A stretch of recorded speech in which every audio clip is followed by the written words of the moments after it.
जय श्री कृष्णा। कैसे हैं आप लोग? फ्रेंड्स, आज की चर्चा जो होने जा रही है सबसे महत्वपूर्ण ग्रह राहु की होने जा रही है। किसी भी राशि का व्यक्ति हो, किसी भी लग्न का व्यक्ति हो, राहु सभी के जीवन पर बहुत ही ज़्यादा इफेक्टिव प्रभाव डालते हैं। राहु के ये प्रभाव हमारे जीवन में बड़े परिवर्तन को लेकर आते हैं। एक छोटा सा बदलाव राहु की स्थिति को नियंत्रित करता है, और यह नियंत्रण हमारे जीवन को कितना ज़्यादा प्रभावित करता है, यह सब राहु की स्थिति पर ही डिपेंड करता है। इस समय एक ऐसा परिवर्तन हुआ है जिसके प्रभाव से राहु के प्रभाव जो है आपके लिए उच्च से भी उच्च कहे जा सकते हैं, क्योंकि एक ही ग्रह के परिवर्तन से काफ़ी सारी स्थितियों में बदलाव प्रारंभ हो गए हैं। राहु जो है इस समय अपने अष्टम स्थान यानी कि ऐसे स्थान पर बैठे हुए हैं जो राहु के लिए काफ़ी ज़्यादा सपोर्टिव है। वहीं इस समय पर राहु क्योंकि अचानक का कारकत्व रखते, स्मार्टनेस के कारकत्व रखते, साथ ही साथ आपको धन लाभ में, क्योंकि राहु आपके जिस भी चीज़ के प्रभाव करने पर आ जाए ना, तो उसके प्रभाव में हजारों गुना वृद्धि कर देते हैं। ये राहु का एक कारकत्व है। वहीं बहुत ही ज़्यादा मायावी ग्रह माने जाते हैं और बहुत ही ज़्यादा रहस्यमयी प्लेनेट जाने जाते हैं। साथ ही साथ राहु की स्थिति, क्योंकि राहु क्या है, सोच है, और सोच से ही दुनिया परिवर्तित होती है। अचानक आप शिखर पर पहुंच जाते हैं या अचानक आप शिखर से नीचे गिर जाते हैं।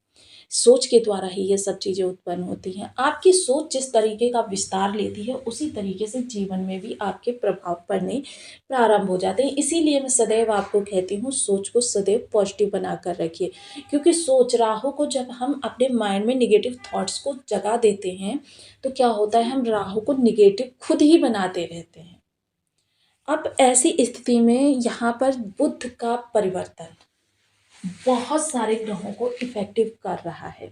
अब देखिए, किसी भी ग्रह का इतना सुंदर योग बन जाना, जैसे कि मैं देखिए आपको बताती हूँ कि हर ग्रह की एक ऐसी राशि होती है जहाँ पर वो उच्च के प्रभाव प्रदान करता है, और हर ग्रह की एक ऐसी राशि होती है जहाँ पर वो नीच के प्रदान करता है। अब बुध की राशि कौन सी है उच्च प्रभाव देने के लिए? वो है कन्या राशि, जहाँ पर बुध सबसे श्रेष्ठ प्रभाव देते हैं।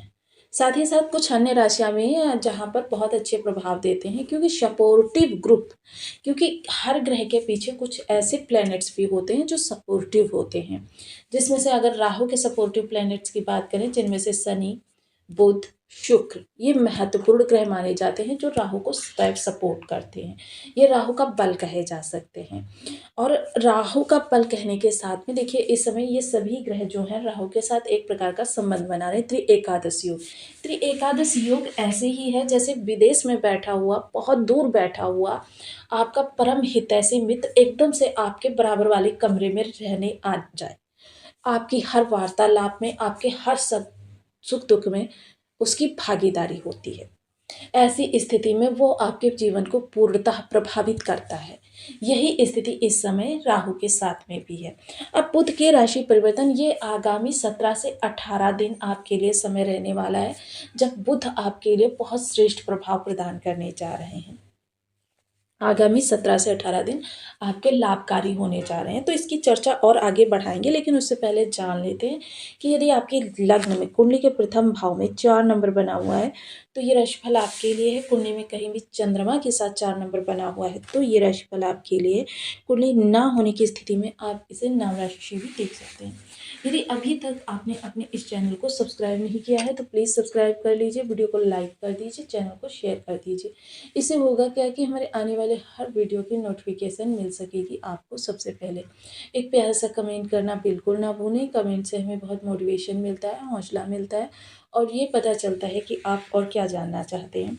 तो काफ़ी महत्वपूर्ण समय रहने वाला है आपके लिए इस समय पर, क्योंकि देखिए बुध ने राशि परिवर्तन करके पहले शुक्र के साथ लक्ष्मी नारायण राजयोग का निर्माण किया, फिर बुध ने सूर्य के साथ बुधादित्य राजयोग का निर्माण किया, फिर बुध ने मंगल के साथ में लक्ष्मी योग का निर्माण किया। इसके साथ ही राहु के साथ एकादश योग बना रहे हैं, क्योंकि एक कन्या राशि के स्वामी है। देखिए, सोच पहले विचार को उत्पन्न करती है।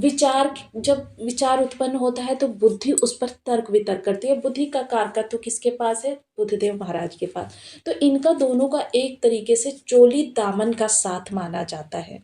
और ये जब तर्क वितर्क करके एक दूसरे को अपनी प्रभाव प्रदान करते हैं तो फिर आपके जीवन में परिवर्तन आरंभ होते हैं। साथ ही साथ बुध का साथ जब राहु को मिल जाता है तो तीव्र बुद्धि, तीक्ष्ण बुद्धि और चतुराई चालाकी।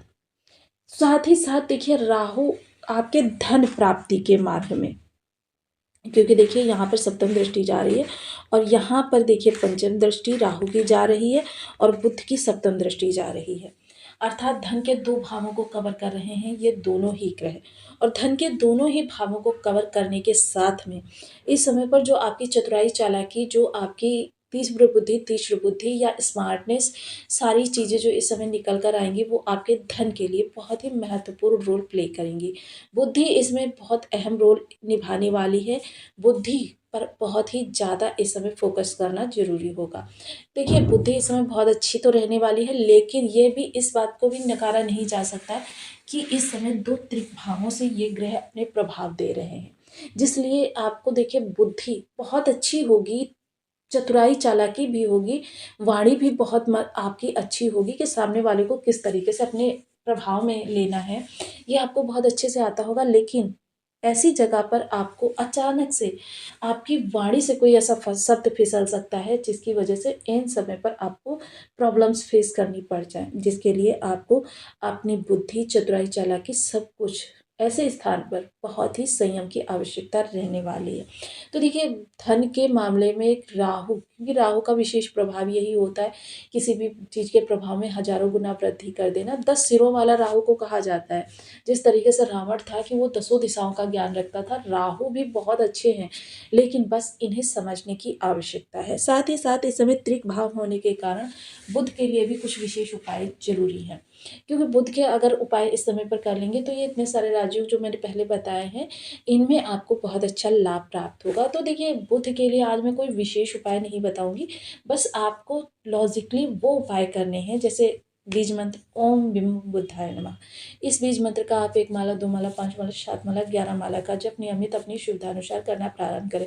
वहीं माँ दुर्गा की आराधना, माँ दुर्गा की आराधना वैसे तो आप जिस रूप में करते हैं उसी रूप में करते रहें। अगर नहीं करते हैं तो सबसे पहले, क्योंकि दुर्गा माँ की आराधना करने से आपके बुध और राहु दोनों ही अच्छे होंगे। अब दुर्गा माँ की आराधना करने के लिए देखिए सिद्ध कुंज का स्तोत्र के, क्षमा करें, दुर्गा सप्तशती के सिद्ध कुंज का स्तोत्र का 5 या 7 बार सायं 6 से 9 के मध्य पाठ करना।